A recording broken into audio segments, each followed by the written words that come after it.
നമസ്കാരം. ജാതി മത രാഷ്ട്രീയ ചിന്തകളെല്ലാം ആർക്ക് വേണ്ടിയിട്ടുള്ളതാണ്? അതിനെ പരിപോഷിപ്പിക്കുന്നത് ആരാണ്? രാഷ്ട്രീയക്കാർ.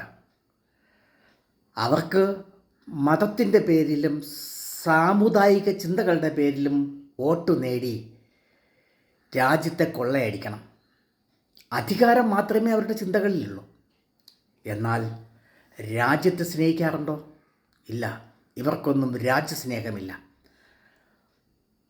മതസ്നേഹവും സാമുദായിക സ്നേഹവുമെല്ലാം വേണം. മനുഷ്യൻ്റെ നന്മയ്ക്ക് വേണ്ടി അവയെല്ലാം അത്യാവശ്യമാണ്. എന്നാൽ രാജ്യസ്നേഹമോ?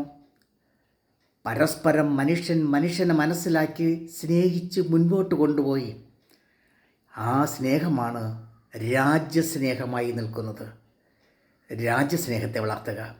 രാജ്യമാണ് ഒറ്റക്കെട്ടായി ഒരു കൂട്ടിലെ കിളികളായി നാം വളർത്തേണ്ട, നാം ചിന്തിക്കേണ്ട നമ്മുടെ ചിന്തകൾ. ശുഭദിനം.